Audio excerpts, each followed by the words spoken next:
dari 2005 sampai sekarang. Organisasi profesinya yaitu HIMSI Jaya tahun 2003 sampai sekarang. Baiklah ibu-ibu, untuk mempersingkat waktu, mungkin sebelum mendengarkan penjelasan dari narasumber, saya itu mungkin ketika sejak dari awal kandungan atau ada beberapa secara biologi kita pelajari adatnya, misalnya terjadi karena mungkin ketika hamil ibu sedang sakit, terkena virus, atau mungkin ada kelainan dari kromosom ini. Secara ilmu manusia mempelajari, tapi itu tentu tergantung dari Allah ya kan ya Bu ya. Nah di sini kan. Nah di sini nih kalau secara teoritis nih otak kita tuh macam-macam Pak. Jadi ada otak yang mempengaruhi emosi kita, ada yang mempengaruhi kecerdasan kita dan lain sebagainya, bahasa kita. Nah ini mungkin kalau Bapak Ibu lihat barangkali kenapa kok anak saya nggak bisa bicara atau mana kita terlambat bicara, ini ada beberapa bagian otak dari putra kita yang tidak berkembang secara maksimal. Nah di sini otak-otaknya kalau cara kita lihat secara kecerdasan, otak kita ya dipengaruhi ada untuk bergerak, berpikir, menyentuh, melihat, mendengar, memohon.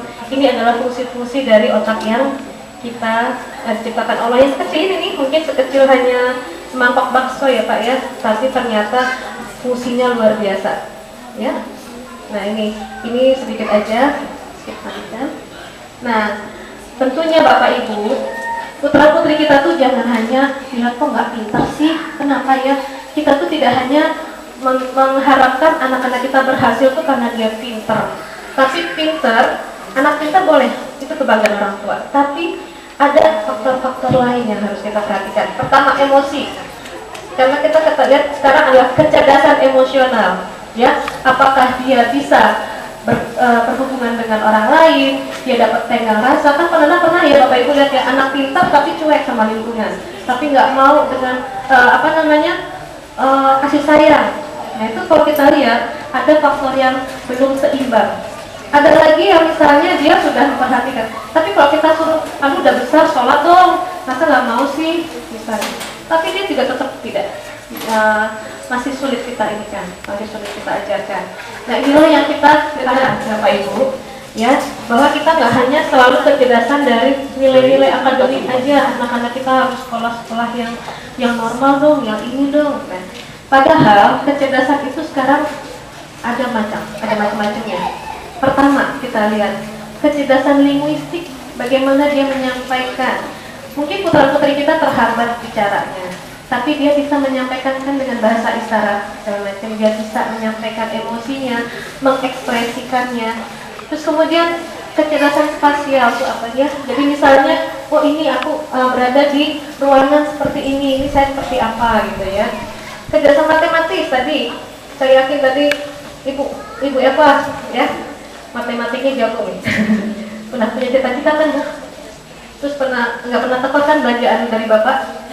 Nah berarti perhitungannya cukup bagus gitu ya. Di sini ada kecerdasan matematis, kemudian kecerdasan kinestetis. Tadi putri kita yang jago badminton tadi, ya dari sana dia bisa jadi memiliki keterampilan di sana.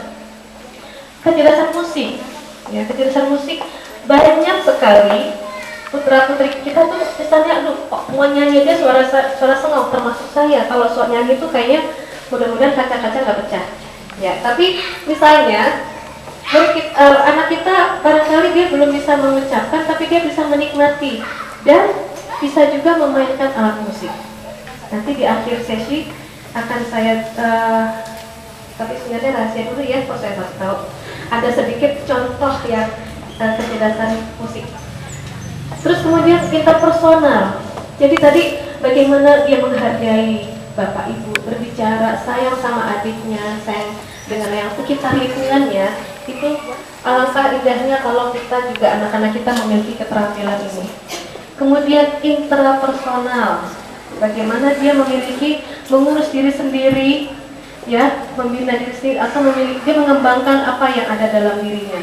Ini ya kita sebutkan. Terus kemudian kecerdasan naturalis, dia mengamati lingkungan dan bahkan nanti suatu saat dia bisa menghasilkan karya-karya lukis yang bagus. Itu kan banyak ya, kalau nggak salah Leonardo da Vinci ya, itu juga salah satu eh, namanya yang dulu ABK juga mungkin ya, dan juga banyak juga musisi-musisi zaman dahulu yang ada musik klasik juga ada yang tunarungu, yang dia tunarungu tapi dia bisa menghasilkan karya.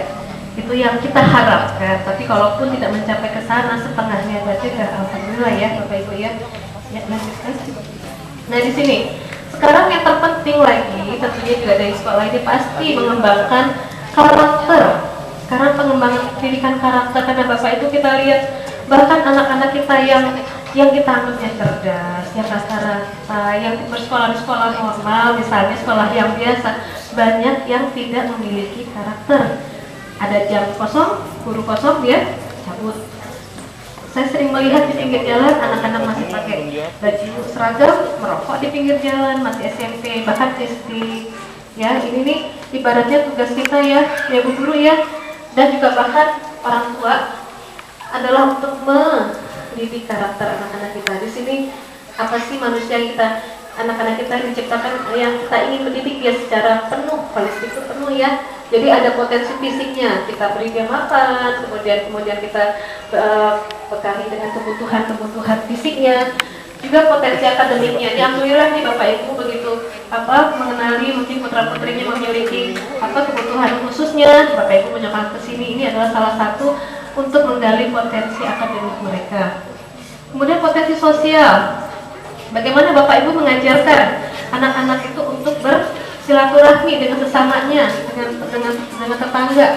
Dan potensi kreatif ini bagaimana sih mereka mempunyai bakat-bakat apa ya? Tadi seperti bakat-bakat tadi kita lihat ada 8 kecerdasan mereka yang mereka miliki. Ini bagaimana nih untuk kesabaran, ketelitian dari Bapak Ibu sekalian, dan potensi emosi. Apakah Bapak Ibu selama ini mengajarkan mereka dengan marah-marah atau dengan kasih sayang? Ini yang akan menghasilkan mereka sebagai anak-anak yang cerdas di masa depan. Ya, di sini. Jadi kenalilah Bapak Ibu sekalian cara-cara belajar anak-anak kita. Di sini mereka terstruktur. Mereka tuh harus dari A sampai Z itu Bapak Ibu berikan dia petunjuknya, langkah-langkahnya. Jadi mereka bisa mengikuti dengan benar. Ya, ada lagi yang trial dan error, coba salah, coba lagi, salah lagi. Tapi dengan situ dia mendapatkan pengalaman. Ada lagi learning by doing nih, dengan belajar sambil mengerjakan. Barangkali Bapak siapa yang di sini punya bengkel atau keterampilan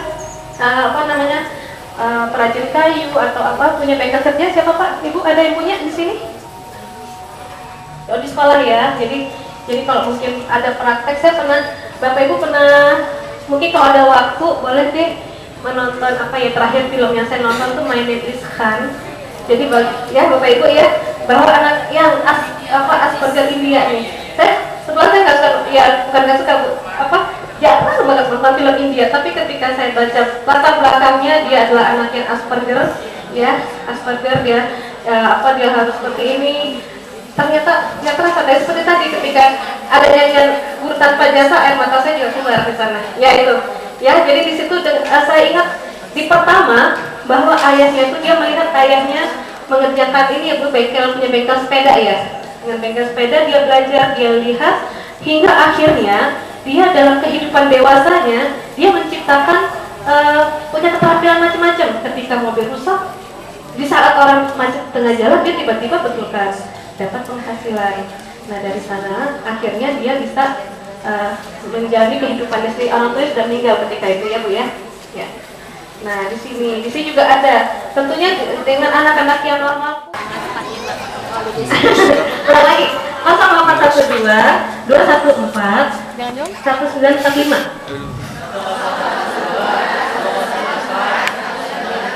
Iya. Saya baru dapat 5% ya, belum 5% masih gado-gado.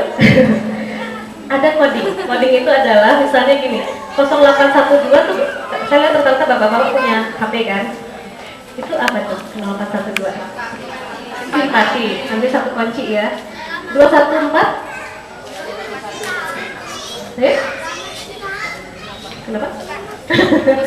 Siapa ibu tadi saya dengar? Arjun Anjing Kartini betul 100. Terus 1945. kemerdekaan. Jadi bisa kita coding. Jadi misalnya, oh simpati pada itu simpati bukan diri tahun kemerdekaan, ya. Jadi dengan itu coba sekarang diulang lagi. Sekarang 214 1945. nah kan jadi lebih hafal kan?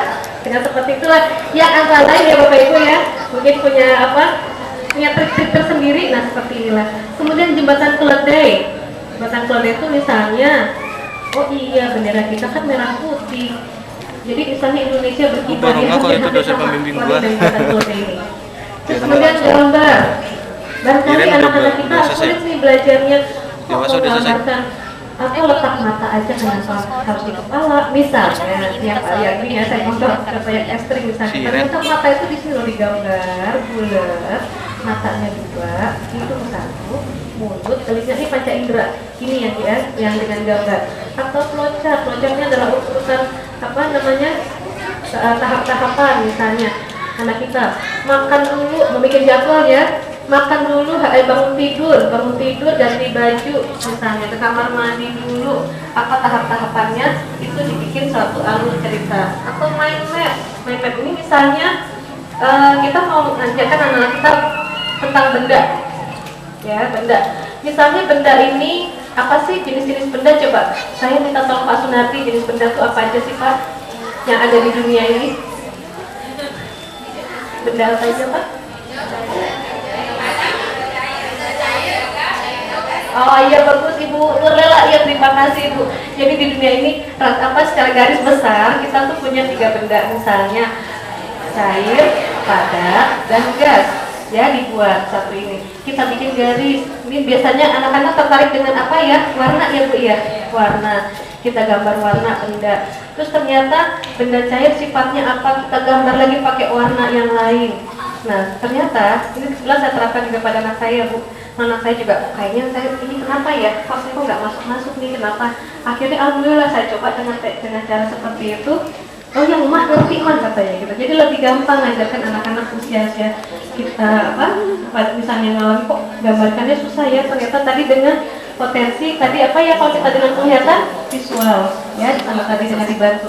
Kemudian hafalan dan latihan. Kalau memang anak-anak kita yang kuat hafalannya, kita terus latih. Oh ya, saya tadi pagi sempat melihat di internet, ternyata ada anak-anak yang